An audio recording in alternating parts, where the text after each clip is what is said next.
Well, hello everyone. My name is Lorianne Smith, and this is One Child Abuse Survivor to Another, the continuation. And uh, I'm glad to be here. We're looking at the Survivor to Thriver Workbook Manual. It's from the ASCA, Adult Survivors of Child Abuse Amore Center program, and it's free to use. Like you can download it, you can read it from their website, like as a web page. You can order a hard copy. It just costs a few dollars for for the printing and the collating and stuff. But that's what we're looking at, and I volunteer with them. I have in the past, and I started a group up in just recently. So I've off and on volunteered with them over quite a few years now. So I don't think they'll mind us looking at this. This is as long as we don't monetize it and make money off of it. And I don't monetize my channel, so none of my videos. And as long as we don't change the wording and say that we wrote it, sort of thing. So I'm sure they don't mind us looking at it. And hi, Passaggio Olivello. How are you? Hope your day's been good so far. Mine's just starting out, so we'll see how it goes. It's 9 o'clock here in the morning, and I've been up for a while actually. I get up early actually. But yeah, I'm glad to be here. Glad to be able to do this stuff. If you're a survivor of abuse, any type of abuse, you want to do a safety check just to make sure you're safe enough to be listening, because you know this sort of information can trigger people, especially survivors of abuse, who then you might then have a horrible day. It might trigger you, and you don't want that. You don't want to have a horrible day, just not able to maybe get a hold of your therapist if you have a therapist, or not just not being able to cope, sort of thing. You don't want to hurt yourself or hurt somebody else. So do a safety check. Make sure you're safe enough to be listening. Just say to yourself, am I safe enough to be listening? Do I feel vulnerable today? How am I feeling? Because if you feel not strong enough, you just turn it off. Turn the channel. You can always watch something else that's better for you to watch. The topics of child abuse are disturbing anyway, and especially first thing in the morning. But that's what I'm doing, and so you need to keep yourself safe. If you're anybody else, you might be sensitive to the topics of violence or abuse of any type. You need to think make the right decision for yourself whether you should be listening to this. And if you're a minor, I used to say this all the time on my blog talk radio shows, but if you're a minor, you need to have an adult, somebody who's a safe adult in your life who can maybe take a look at my information and see if it's age appropriate for you, right? We're looking at adult issues, and this is adult survivor issues, so it really is adult material. Hi, Wanda. Good morning. How are you? I hope you're having a good morning so far. And so yeah, we'll get right into this. We left off looking at the step 2 professional help section from yesterday. And step 2 is this is a hard one. I have determined that I was physically, sexually, or emotionally abused as a child. And we went through and read that information. That's yesterday's video that we did. We looked at the self-help stuff, and then now we're going to look at the professional help section, and then we'll start step 3. So the professional help section for that is, number 1, talk with your therapist about the fears and apprehensions connected to remembering the abuse. What are you afraid might happen if you remember it all? What reason might there be for wanting to keep some or all of these memories at bay? These sort of questions sort of get us to, as a survivor of abuse, child abuse, to think about this sort of stuff. Because many times when a survivor of abuse is just starting out on their healing journey, really not sure what they're thinking. It's just a mess. So these help to kind of give a survivor who's struggling and just starting out on their healing journey sort of a direction, and sort of help them to collect their thought patterns of so they can see how they're feeling about this stuff, what they might need help on. I know when I first started doing this this workbook, back when I first started my healing journey, that's where I was at, because I had no idea what to do. I knew I didn't trust one-on-one counseling therapy stuff. I didn't trust one-on-one anything. So I was like, okay, I got to go. It's got to be group support. And I did anonymous group support at first, which was very helpful for me. It was very comfortable because I didn't have to give my name. I just joined the group. The only person that knew my name was the group moderator. And so, everybody else was just anonymous. So it was just really helpful. And, it's whatever you need, right? That's the issue. We all are different, and we all need different things. So this is the professional help section. Number two, talk to your therapist about what, if anything, you need in order to fully reclaim these memories. More time, specific assurances, or information from your therapist, or modifications to the structure of your sessions that might help you feel safer and more in control. Whatever it might be, you have the right to tailor your therapy to your individual needs. That's right. And I mean, when I first started looking at this information a long time ago now, 2009, 2010, really, it was just clear to me that it was just everywhere that I was reading in everybody's books all over the web that, it truly is your life. You have to make those decisions, for what's good for you, what you need. Somebody else shouldn't really be making those decisions for you. You need to be in control of your healing journey. You need to be in control of your life. And for myself, I really started to think way back there, 2009, 2010, what is it that I need, and what's going to help me to kind of get through this stuff. So, we need to be our own best advocates. We really do. Because, we need that control. It truly belongs to us. Right? We're in control of our lives. And as children, we weren't, but now we are. And so we have the right to make these decisions, and we should make these decisions. So, it shouldn't be somebody else making these decisions for us. We need to know what we need. So he said, number three, if you have not been able to remember the specific episodes of abuse after a year or so of therapy, ask your therapist about other techniques to help you reclaim the memories fully. There are a number of techniques that can be used to aid memory retrieval. And some are more effective than others. And some are more effective with certain people and at certain times. All require that your therapist be trained in their use and competent in practicing them. So remember, there may be a good reason for your still not remembering all of your abuse clearly. Both you and your therapist will want to respect this. And that's just it, because just read and heard from other survivors and stuff, we don't want to rush that stuff. If those memories aren't coming to the surface, there's a reason why. And especially after if you have done some treatment stuff in therapy that helps to bring those memories forward and they still don't come, there could be a reason for it. It's a protective measure from your brain. And that's, I think until we're really ready to deal with stuff, a lot of those memories don't come until we're actually able to handle it. That's what I've heard from many people.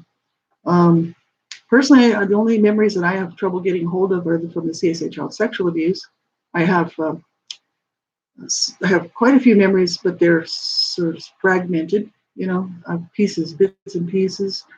And so, I'm going to do some more work on that. And if I ever get a hold of more, that's fine. If I don't, I'm not going to worry about it. You know what I mean? But the thing is so many times there are, well, actually not many times, but I'd say I've heard of this, that there are many times situations where abuse survivors will have not remembered the actual abuse, but they know they were abused.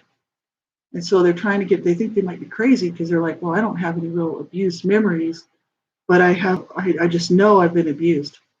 I've actually met people like that. And they always just tell, those survivors, like, it's, even after treatment, you may not be able to get a hold of that stuff, right?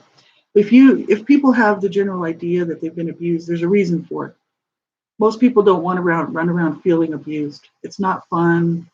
I wouldn't think that anybody who's not been abused would want to carry that baggage around with them, thinking that they were abused. It's a horrible place to come from, child abuse, and I don't think anybody in their right mind would want to do that. It's really not that you get any extra attention or special, I don't know. It doesn't seem like to me like it'd be worth the trouble just to get some attention at a therapist's office or from anybody else. You know what I mean? It's misery, trying to deal with this stuff as a survivor of abuse of any type. And so I can't, there may be a few cases of that, but it wouldn't be very, very much. Generally, people know whether they've been abused or not. They might not even be able to, like I said, get a hold of those memories, but somehow they think somebody in the past has abused them as a child. So, you have to just be careful, not rush this stuff. Like, That's what I've heard. Don't rush it. Work if you are having a hard time, contact a therapist, a counselor, see if they can help you, like they said. I think that's good information. Step 3, this is the next one. This is 21 steps. This is a Survivor to Thriver workbook, and it's a 21-step program. They actually use this when they're doing the step meetings, so we would actually be going through these steps just one at a time. And but I'm just reading them out here. This is what they are. Step 3, I have made a commitment to recovery from my childhood abuse. So I've made a commitment to recovery from my childhood abuse. That's committing to actually getting on some sort of healing journey, right? All survivors who have recovered from child abuse can point to a moment in time when the desire to change and the hope of a better life overcame the wall of denial and resistance. After acknowledging that you were abused and that the effects of the abuse may be undermining your life as an adult, you next need to do something about it. And this is a critical step for many survivors, because moving from thinking about the abuse to actually doing something about it, for example, committing to a recovery program, is a large leap indeed. It is a point at which many survivors flounder. I think, yeah, I was talking about this, I think earlier this week, because it's scary, because then all of a sudden it's like, oh, well, if I do this work, I'm going to have to face this abuse. Now I'm going to have to do something about it. And that's a very, scary place to be. If, many times abuse survivors will push that abuse down so they don't have to deal with it. But that's what I was doing, and it was killing me. So it's like, it wasn't helping me to do that. It was just keeping it at bay, but it wasn't helping me. The issue is I needed to deal with this stuff. But the thought of dealing with this stuff is scary for a lot of people, because it's like, well, this is going to be hard, I don't want to suffer anymore. I've already suffered enough as a child, right? So that in the beginning of this manual, they actually talk about that, and they're like, looking at this stuff is painful. Absolutely it is. And that's why I always say, self-help, some people like self-help. I did self-help, but it's if you don't feel like you can really do this on your own, it's a good idea not to. Like they always say, don't attempt something like this on your own unless you truly know that you can handle it. You're not going to hurt somebody. You're not going to hurt yourself. Because this stuff is very, very hard to look at. To go back and get a hold of those memories is for most people, for most survivors of abuse, very traumatic, right? So it is tough, and it's a decision that only you can make. Like I was talking yesterday, as a survivor of abuse, you're the only one that can know whether you're ready to start a healing journey or not. Some people might say, "Oh, you need help." I've had people tell me that in the past before I started my healing journey. They'd be like, "You seriously need help," and I was like, "I know I do." Yeah, you're not telling me anything I don't know. It's kind of sad but true, and it's like, you're the only one that really can make that decision for yourself when you're going to do that. It's just, for me, I always tell people, to hang in there and get some help, because if you're struggling and you don't want to be on your own struggling, there is help out there. Some people don't want to get that help, and they'd much rather keep it very to themselves. And many times, actually a lot of times that's the case. A lot of survivors will never tell anybody they've ever been abused. And they just deal with it on their own. And you know what? It's whatever you need. It's whatever you need. It's there, there's no shame in that either, right? But there's also no shame in reaching out for help. If you're the type of person that just doesn't want to be having to go through this stuff on your own and thinks, wow, there's got to be some help for me out there. Well, there is, but you have to find it, what works for you, right? So it's important. So they said, because this step is more like a leap, it may mean more to you than many of the other steps once you finally achieve it. Taking this giant step signifies that you are no longer a passive victim of the past. You are now truly a survivor, in the sense that you are motivated to overcome the effects of your abuse and are initiating change in the present in the hope of creating a better future for yourself, becoming a thriver. You are building on your acknowledgement of the abuse and recognizing that while you have been deeply hurt by it, you have not been defeated or destroyed. That's right. That's what I'm always talking about. I'm like, don't be destroyed by your past. Not by what somebody did to you. That was my main thing. I'm like, I was like, no way. That's just ridiculous, right? We've already been wounded enough. I think we deserve to have a good life, right? So it says, what does it mean to make a commitment to recovery? Basically, it means acting, reaching out for help by joining a support group like ASCA, any support group that you think will be helpful for you, basically. And if possible, entering therapy with an experienced professional who will work with you from now until you've reached step 21. So if you are still not ready to make this commitment, you can bridge steps 1 and 2 in a way that may help you eventually to join ASCA or start therapy. Consider disclosing your struggle to a spouse, trusted friend, or a clergy member. Disclosing your abuse to someone else can be extremely powerful because it shatters the silence and secrecy of the past and may well shatter your expectation of a negative response. But be sure to choose very carefully the person whom you tell. You want this action to help you and encourage you to move forward, not to set you back. This is very true. I was talking about that yesterday, I think, or maybe the day before. You have to be really careful about who you disclose your abuse to, because you don't want to disclose it to somebody who then is going to further take advantage of that situation and abuse you more. Manipulating the situation. Be very cautious. I wouldn't even talk to, with all the problems with the abuse in the different churches. I'm not picking on one church. I'm talking about them all. I wouldn't even necessarily do that unless I had a witness with me, somebody like a friend who's going to come with me, and I really wouldn't disclose the abuse to one-on-one to anybody except for a therapist or a counselor who's certified and trained who can help you. Because it's so important. There are a lot of sick people out there that love to take advantage of and hurt people. They're abusers, right? And they're narcissistic quite a bit, quite often. There's a lot of narcissists out there who are very, very charming and very manipulative, and they can come across as your very best friend. And, to a survivor of abuse who's not aware of that, then befriends this abuser, whoever it is, who ends up making their life worse than it was, if they would have just not told anybody, right? So you have to find a safe person to talk to, right? And you make sure, that's why I like these groups, because, they're safe, like ASCA, SIA, all the different groups out here that I've seen. Generally, they're safe. ASCA is definitely safe because it's run by, there's a set of rules that they uphold for the safety of the survivor. It's a hugely safe group. And it's actually more safe than most because they actually do uphold those rules.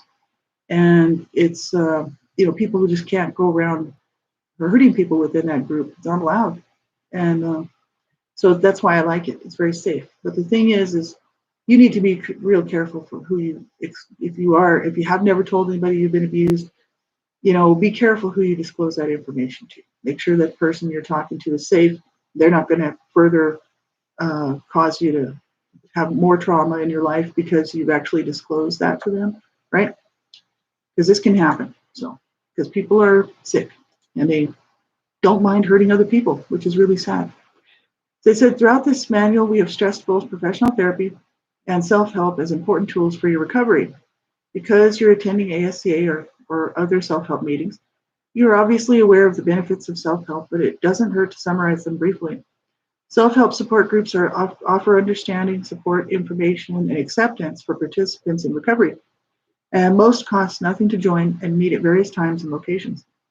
And most accept anyone who has an interest in the topic of the meeting or who expresses a desire or willingness to change.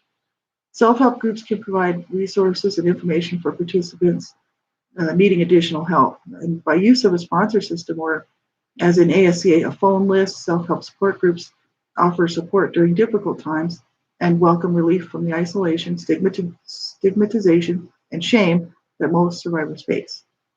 Yeah, it's just good. It's just a support network, right, of people who understand how hard it is because they've been there. It's peer-to-peer support, right? Perhaps most importantly, self-help groups offer a sense of belonging and family that probably was not available to you as you were growing up. If your family is still in denial about the abuse or unwilling to change defensive attitudes, then self-help groups can become a sort of surrogate family for you. And as we have said before, it is very difficult to do this work alone. And ASCA and other self-help groups can help provide you with the community and support you need to continue working through your recovery. It's true. I mean, that's what the issue. I mean, many times families are not willing to support the survivor, and especially if the abuse took place within the family, right within that immediate family group. there's generally trouble because some will side with the abusers. You know, some just won't admit to anything. It's all covert denial. Um, you know, codependency stuff going on. I had to really look at codependency because of what I came out of and what I was, how what I was programmed to to live a certain way, like my whole life. So it's like I had to really go back and get a hold of this stuff, and it was difficult. And the thing is no support from my family, that's for sure. But some families are supportive, and if you have a family that's supportive, that's great. But these groups can be helpful for people like me, for instance, who have nobody. There's nobody gonna. There's nobody I have that can help me get through this stuff. I don't have any family. I've got like one sister who's in denial, right? And she's DID, dissociative disorder. She's in denial, and she's toxic. So she's no help to me, right? So it's like I had to do something like this or just therapy, right? And I didn't trust one-on-one counseling, and I kind of still don't, because I know there's a lot of really weird people out there. So I don't trust those people either. But there's got to be some good counselors somewhere. I know there is. There has to be. Some survivors have gone through the motions of making a commitment to recovery without necessarily putting their hearts into it. You too may have attended self-help and other support groups or started therapy without really intending to face the reality of your childhood abuse or the feelings associated with it. During the initial stages of recovery, you may discover that you are avoiding some crucial aspect of yourself or your problem. And this will likely only hinder your progress. So they said, don't wait for someone else to point it out. Start acting in your own best interest to help your identified helpers help you. Well, it's hard to face this stuff, see, and that's the issue. And many times the effects of child abuse, I mean, I've talked about it for years and years and years, since 2009, started talking about this stuff. It's just so damaging and so devastating for most people. And, I've run into some to say, oh, it's no big deal, and it just depends on the severity of the abuse, right? And the damage done, right? Because all of us have been through different things, even though, if you were abused as a child, we could say, okay, we have that in common, but that's all we have in common because everybody's story is going to be different. Everybody's been through different things, different varying, levels of abuse, so some people have such difficulties facing this stuff because the trauma was just too much, and so we can't judge another person based on our healing journey, you know what I mean?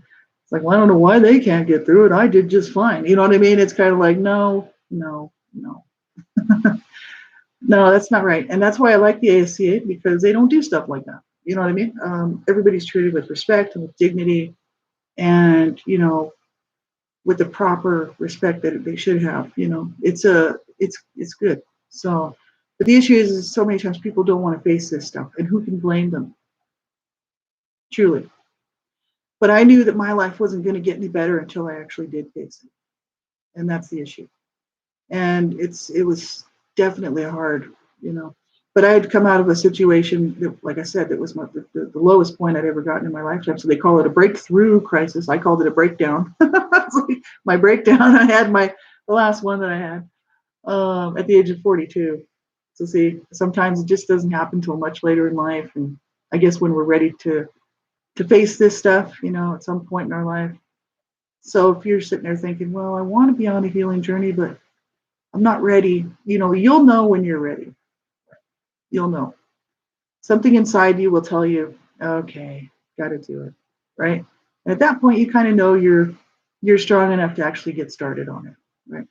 But if something keeps telling you, I'm just not ready, listen to what's going on in your heart. Listen to what's going on in your inside, voice, right? Telling you, because it's important, and because you don't want to jump into this stuff until you're ready. That's no good. I knew I was ready when I got started on it. So that's the issue. I knew I was ready to do it. And, I'm glad that I did, because it's made a huge difference in my life. But I'm saying, you'll know when the time is right for you. If you haven't started a healing journey yet and you're thinking, oh, I don't know, you have to make that decision for yourself when you're ready, right? Hi, Tessa. How are you? I hope your day is going good so far.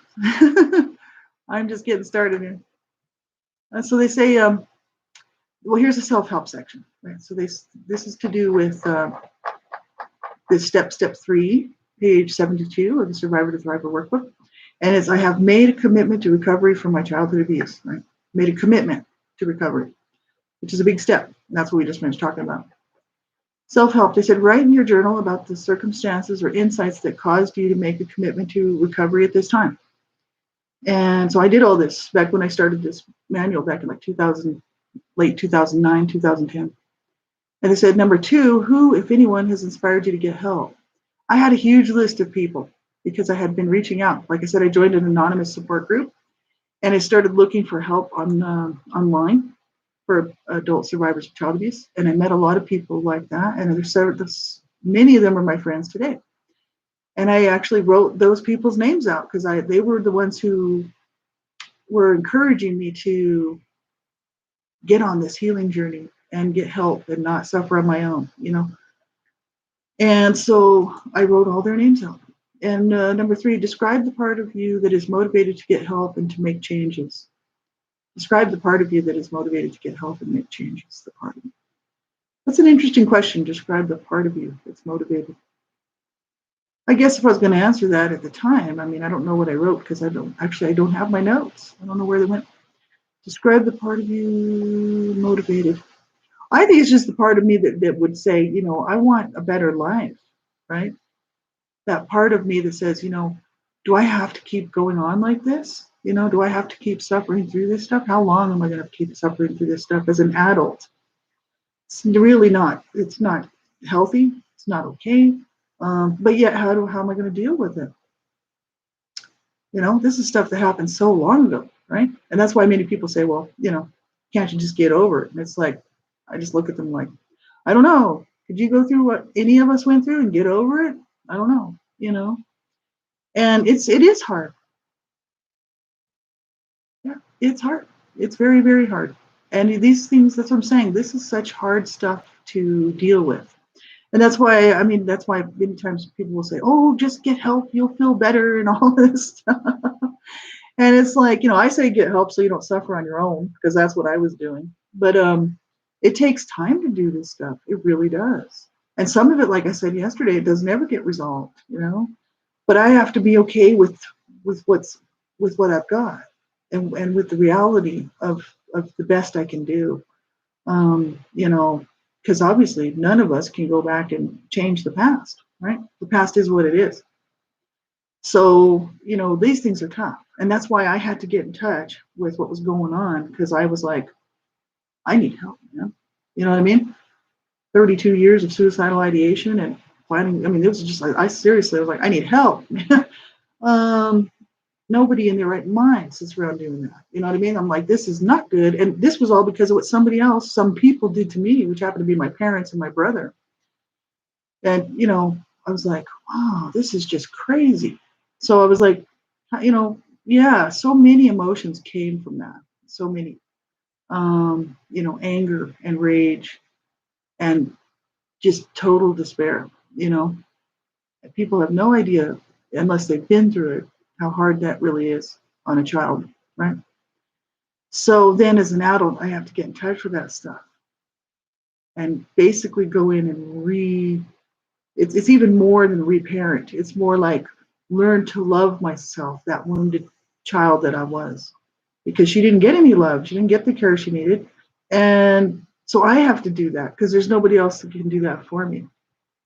Nobody on the outside of me can do that. I have to go in there and do that because I'm the only one that can reach that little person that I was, right? So that's where that program, My Envisioned Mind, really helped me out in a big way, because all of a sudden I got to go in and tell my inner 10-year-old that she's loved, that she's wanted. I love her. I wanted her, you know, even though she's not my child, she's me at 10 years old. But nobody else was going to do that for me, so I had to do it. So they, you know, they kind of call that like reparenting. But I almost look at it a little differently. It's more like learning to love myself in all my wounded parts, You know, and by doing that, that really helped me out. It helped me immensely, like I'm saying. So, but this work is tough. It's very, very hard. So for anybody, right? So that's why, you know, you need to be careful when you're doing this stuff. And if you do need help, you need to reach out. Right?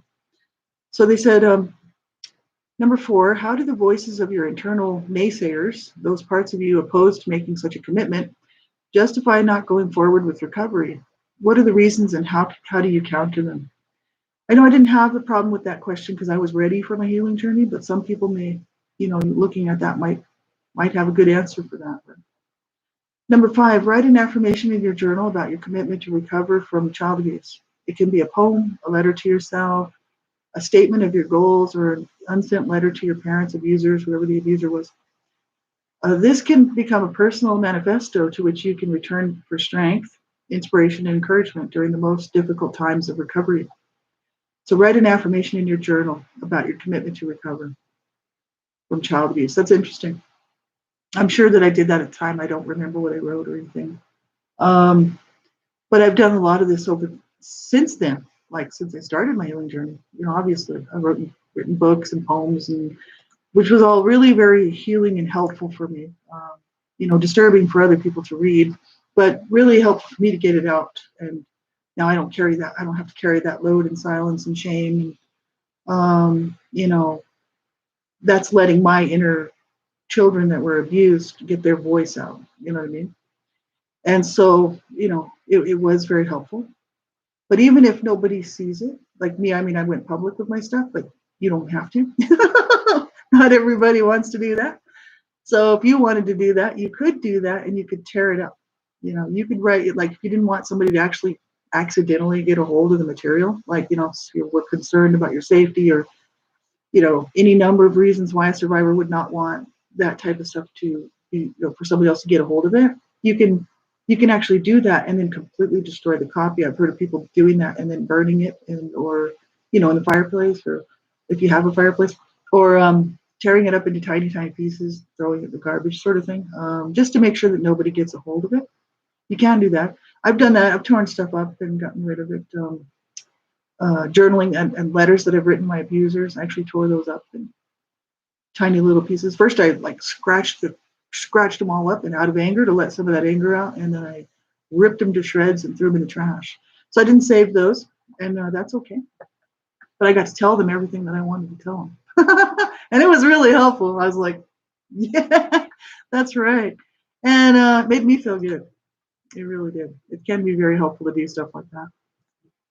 So they said number 6, if you have not already done so, make a commitment to attend ASCA meetings or participate in the ASC online meeting. That's the website, www.ascasupport.org. And any other self-help meetings you feel you may need. I mean, there's lots out there, so you see what you need. Right? Use some of your share time in ASCA meetings to talk about your commitment to your recovery process. And you might address what strengthens your commitment, as well as what periodically erodes your commitment to recovery. So that's the self-help section there. But it's hard. It's hard to make that decision. It's hard to go to those meetings to keep going.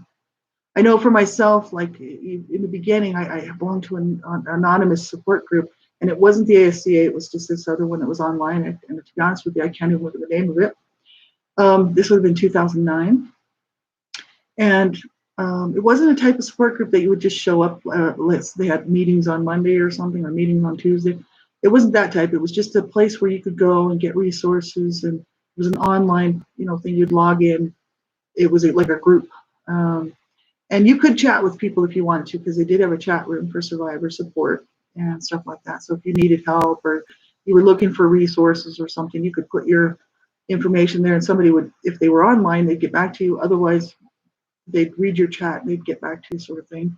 It was very helpful, but it wasn't like having to attend a meeting, you know, where, okay, you know, I'm expected to be at this meeting like, you know, once a week sort of thing. You don't have to go to those meetings. And actually, even the ASCA, let's say you did join an ASCA group like mine or whoever's, you don't have to show up every week. It's entirely up to you when you want to show up. And the only person that needs to know your name is the moderator. because they've got your email address. They know because they need to be able to send you the link to the meeting, right? So they got to have some information. That's all they need to know. And you can still kind of be anonymous, right? And in the group, you just use your first name, and that can be anonymous. So any name you want to pick, doesn't matter. It's not about that. It's about supporting that person, right? And so let's say you don't feel like showing up to a meeting. It's not like you have to. It's clearly up to you if you want to, and it's only beneficial if you do, right? So the thing is it's not like you're locked into something where they're expecting me to be there and they're going to be hounding me, like calling me on the phone if I don't make my meeting. It's not like that, because I've run these groups before, and I'm still facilitating. I just started another one, so I just send the meeting link out to whoever wants to be involved. They show up, they do. They don't, they don't. That's how it goes. So you don't have to feel like, I'm belong to this thing now. I have to go every single Tuesday, right? It's not like that. You go when you want to go, and be part of it when you want to be a part of it. I find it helpful, and for me, I like it. A lot of people who do attend the ASCA and different groups like that are in therapy, and their therapist will actually quite often advise that they should do that.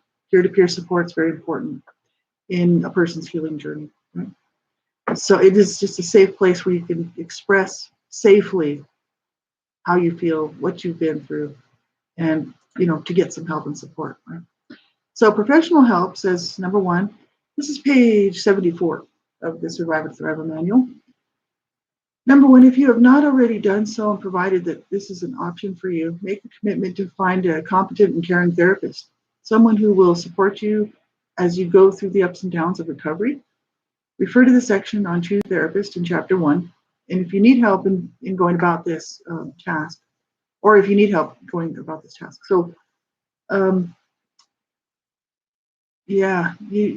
far as choosing a therapist, I've heard this many times from people, from survivors, that you need to find a therapist who understands child abuse and the adult repercussions of child abuse. So you need to find a therapist who's worked with child abuse survivors and who actually understands the issues. Because many survivors have gone to therapists like for 6 months, and then they find out that this therapist has had no experience dealing with any child abuse stuff at all. They're like another type of therapist that's not even in their training, right? So you don't want to do.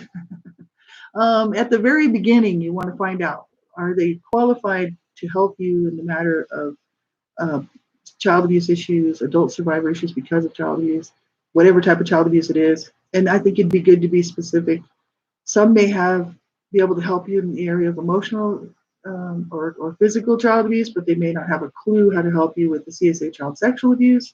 So this is where you need to really be focused if you're going to look for a therapist, and find one that actually can really help you with your particular stuff that you've been through, right? That's what I would do, because otherwise it's kind of like, can be a little bit, not a waste of time, probably still helpful, but not getting to the root of the issues or getting to where you kind of need to be because you're not dealing with the stuff you need help in, right? So, that's just something I've heard from many survivors, actually. And so they said, number 2, once you're in therapy, share with your therapist your thoughts on what you want to accomplish and what you have accomplished to date. Remember that your therapist will likely be intuitive, but not a mind reader. So if you share your recollections of the abuse as soon as you feel comfortable, you and your therapist can devise a plan for healing that both acknowledges your past work and focuses on your present needs. So that's awesome. So yeah, that's making a commitment to recovery, which is a big deal. And, for many survivors, because it just means, okay, now I'm committed. Now I'm going to have to face this stuff. And it is hard. That's why I said I had friends calling me, almost every day. If they didn't see me online or something, they were very supportive because they were survivors of abuse themselves, many of them. And they would check in with me to see how I was doing, which was really nice of them and actually really made me feel really special because, I didn't expect that, And it did kind of help me to stay committed to my healing journey because these people care about me and they're willing to be my kind of contact buddy if they don't see me around to make sure I'm okay. I kind of owe it to myself, to keep going and make, and deal with this stuff, so I can get better.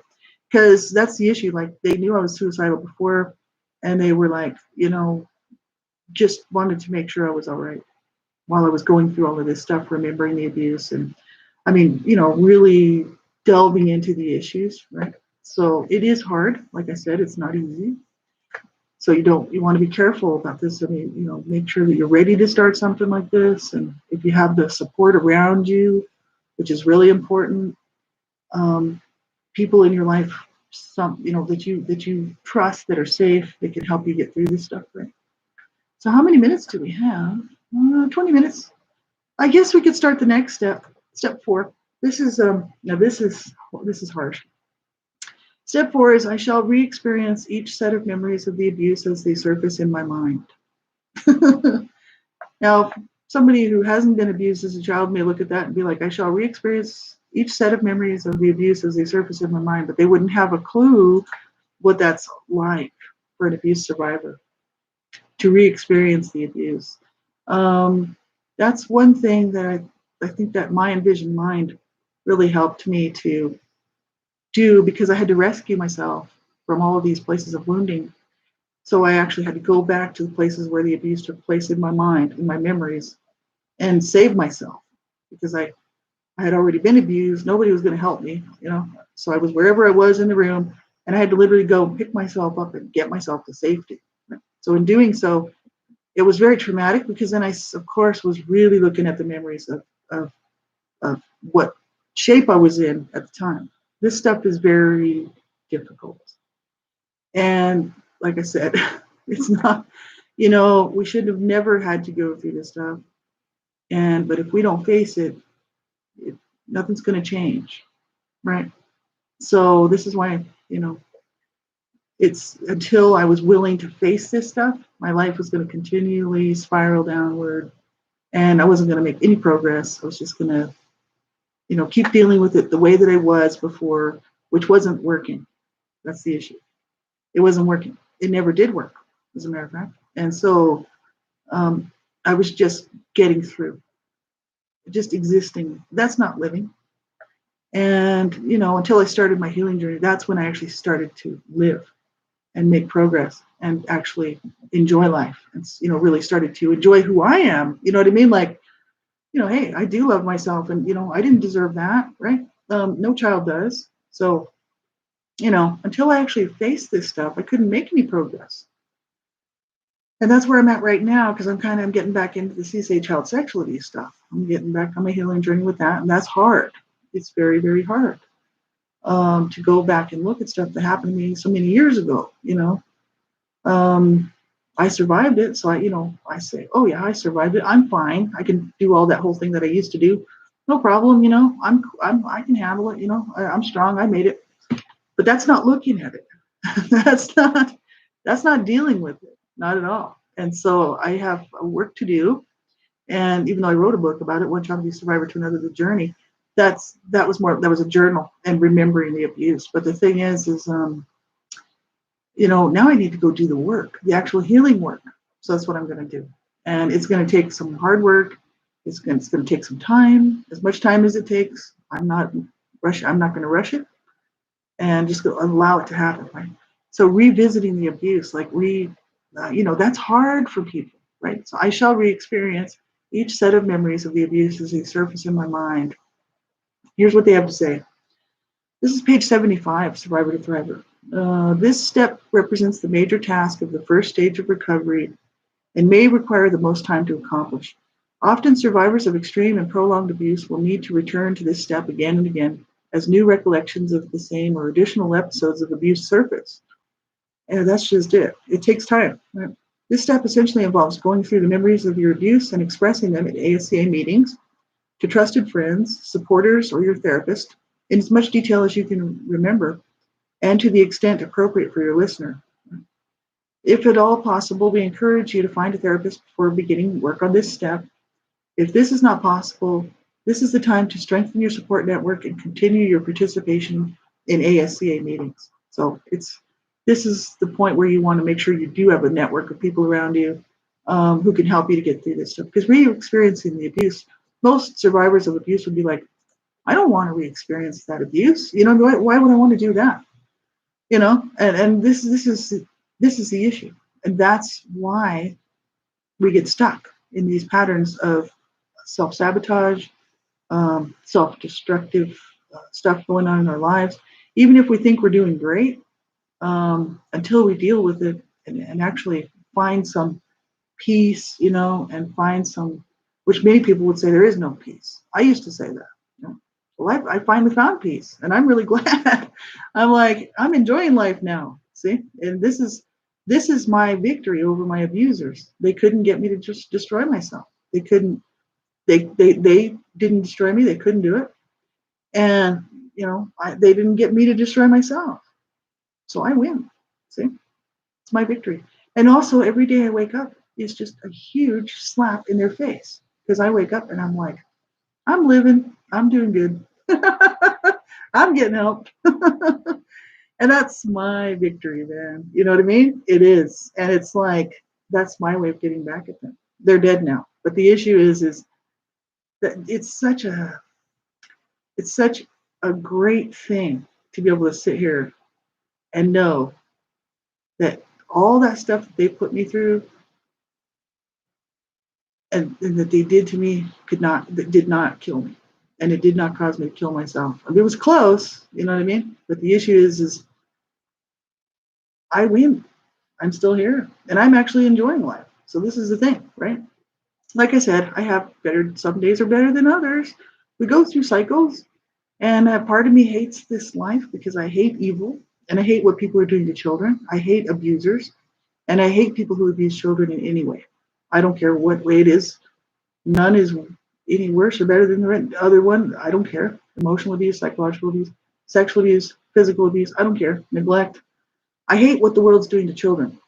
It makes me so angry. It makes me hate. Kind of part of me hates this life. But now I don't hate myself. I actually love myself because I did not deserve that abuse.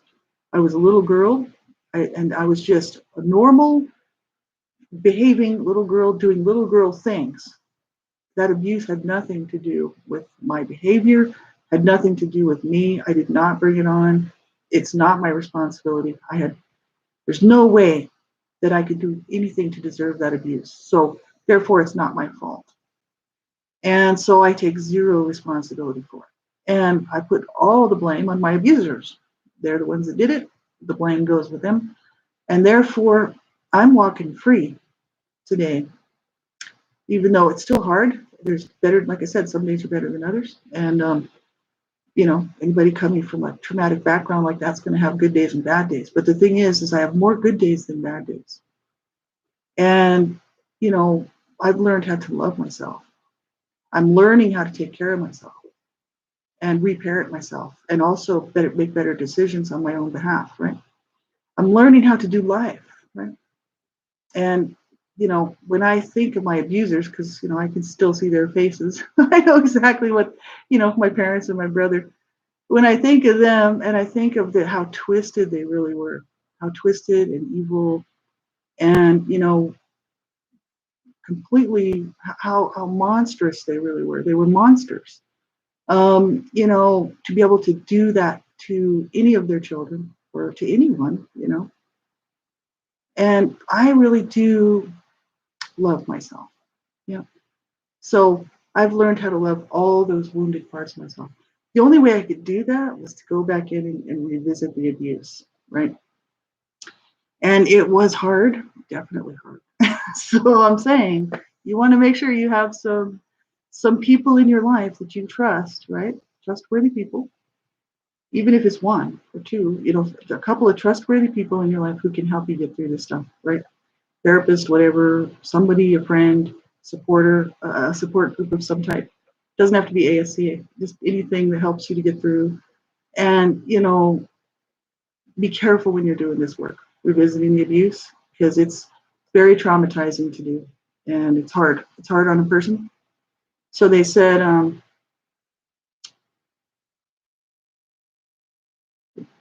re-experiencing the abuse comprises many things. First, you will need to allow yourself to re-experience the various feelings, express them as they arise, and eventually be able to label them so they do not confuse or overwhelm you.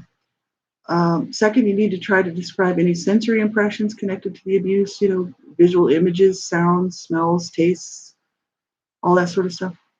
And they say third, you will need to recall your thoughts about the abuse during both during and after each episode. So recalling your thoughts about the abuse. Stuff is really, really difficult, like I said. And they go on and they talk about body memories and stuff. Try to notice if you have any body memories of the abuse while you are re-experiencing it. Body memories include aches, pains, numbing, or other physical sensations that appear suddenly in key locations of your body, such as your arms, different parts of your body. They go on to describe it. It's a little bit adult material, so I'm going to leave it off of here. But they say these body sensations mean something. By allowing yourself to re-experience them, you will help to discharge them and thus allow them to gradually fade away. And that's still page 75. And body memories, that was a huge issue for me. And not just from the CSA child sexual abuse, but from all of it, like the physical abuse. It was hard for me to deal with. And that's where I was at the age of 42, wanting to self-injure and commit suicide. I had so many body memories, so many painful memories of the abuse.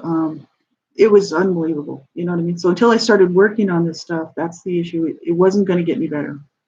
And so I needed to start a healing journey. I was at, they call it a breakthrough crisis. I call it a breakdown. I was having a breakdown, man. I didn't think I was crazy, but I was like, I knew why I was having a breakdown. It was just too much, the abuse, And I was like, I need help, It's like I keep ending up here, right? And and I was pretty sure I was going to do it. That's how close I was. And I said, I'm going, instead of to that, I'm going to get help, right? And so I did. I'm really thankful. I'm so glad. And because these things are so hard to deal with, like I said. And body memories, not everybody necessarily will have body memories. Some people do, some people don't. If you don't have them, you don't have to look for them, I don't think. If you think you might have them, you might explore that with your counselor or therapist or trusted friend or support group. But, if you don't have them, you just don't, you know what I mean? But when you start to revisit the abuse, that you suffered, whatever it was, and you're writing stuff down, journaling how it made you feel, what exactly happened, who was responsible, where it was, revisiting the abuse is very difficult. The pain it caused, all this stuff, because until we face that, we're never going to really get in touch with it. Then you might start experiencing some body memories at that point. So that's why it's important to have a safety network already in place before you do this stuff, right? That's why one of the first chapters is safety first. That's just how important it really is. So, you want to take really good care while you're doing this stuff, right? So important. And I didn't read some of it because it's too adult-oriented, to do with like CSA child sexual abuse, and that's page 75 if you want to go read that yourself. And they say, finally, try to remember what behaviors you engaged in during and after the abuse. Did you try to run away and hide, roll up into a ball to protect yourself, or fight back and scream? Or were you immobilized and unable to move while the abuse occurred? See, this is the issue, right? This is so hard to look at for abuse survivors. What about later? Did you run out of the house, crawl under the bed, hide in a closet, or, etc., right? To go back and remember that as a child, right? It's just so difficult. And, that's why a support group is helpful, because that's a safe place for survivors of abuse to actually disclose this information in a group that's not going to judge, in a group that's just going to allow you to share what you need to share. They're going to allow the tears to come. You can cry, you can get angry. And some of the groups have cussing limits, but, for the most part, if it's not too bad, you can cuss. They're not going to kick you out of the group. They just kind of don't want to trigger other survivors, so they don't want people screaming and yelling in the meetings, because it can then trigger somebody. But you can still share your feelings, and that helps. It really does. I shared with the world, and like I said, it did help. And I wasn't really looking for. It's not like I was looking for sympathy. I wanted the world to know what it's like for an abused child, and just one person's story. And I was just willing to be honest, right? And so, it did help me to do that. But I also find a lot of relief in the support groups. because I'm talking to survivors of abuse who know where I've been, know where I've come from, and they're not allowed to say anything derogatory or hurtful to you at all. It's just not allowed. So, and they can't psychoanalyze your story. Well, why didn't you get help? Why didn't you do this? You should have done that. None of that's allowed. It's like, no, no. Hard enough to be dealing with this pain without somebody telling you what you should have done. That you can't go back and fix because it was like, what, 40 something years ago? There's not much you can do about it now. The thing is, children are not capable of protecting themselves, right? And many times their lives are threatened. That if they tell somebody that they're going to be killed, or that somebody else in the family will be killed, or that the pets will be killed, any number of things. So little children, the first thing they're going to do is they're going to shut their mouth because they're going to believe that that abuser is telling the truth, whoever it is. It doesn't have to be a parent; it could be anybody. Many times children are threatened, right? And it's just so horrific. And also fear. Fear will cause children to not tell. They don't want to necessarily be removed from their home into some other scary situation. The issue is and there's been studies done on that. They've talked to enough children about that to get enough information about how they really felt. And it's, for somebody to sit there and say, why didn't you do this and why didn't you do that? That's not helpful. It's really not. It's kind of like, well, because of the situation. You know what I mean? Both my mom was threatening my life, my dad was threatening my life, and my brother was threatening my life. So, I mean, I had three people telling me they were going to kill me. So, and actually trying to kill me sometimes. So it's not like it was a good idea for me to go running around town. My mom actually, after she beat me up, I talked about this in one of my videos, my Born in Hell video series. My mom beat me up one time, and people would say, well, how come the teachers didn't notice? Well, they did, but the issue is, you kind of hide it a little bit, sit in class like this, right? Stay kind of away so you're not looking at the teacher, sort of thing. I did a lot of that, and if I had, black eye or something. But the issue is one time my mom had really beat me up bad, and I did do a video on it. But the thing is I told my mom, I'm like, what am I going to tell my teacher? I was like, you're in trouble now. My mom was like, tell her I hit you. Tell her I'm going to hit you again.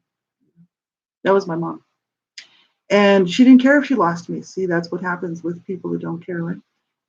They'll kill their children. Doesn't matter to them. So it's happening today, right? And we didn't deserve that.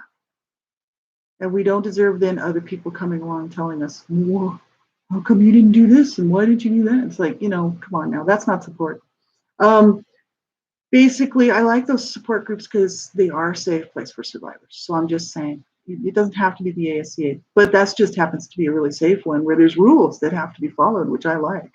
Because it just means that people can't just do hurtful things to another survivor. It's not allowed. And so I find safety in that. That's a completely safe group to belong to. That's why I always kind of put the word out about it, because I find it very safe for me and for other survivors who are really, have so many difficulties, right? Can join those groups and they're safe there, right? So it's really good. It really is. So we have about just 2 minutes. So I guess we'll pick up the next part of that tomorrow. And well, I'll just read the last part of it. It says, this step likely will be very difficult to achieve because it means returning in your mind to the scene of the crime. But this time you can have all the control you need. So the experience will not be as painful or scary as when you were a child. Remember that you're dealing with memories, not present reality. Move slowly, step by step, memory by memory, so you can manage the feelings and share your reactions with your therapist and trusted members of your support system. So the next step is self-help. But that's just it. And that's where, my Envision Mind program really helped me out, because it when I went and saved myself from these different places of wounding, literally picking myself, I went and picked myself up off the floor and got myself to safety. And that was awesome. That was so awesome, because for the first time, my wounded self at these different ages, all the different used felt safe. See, how many years later?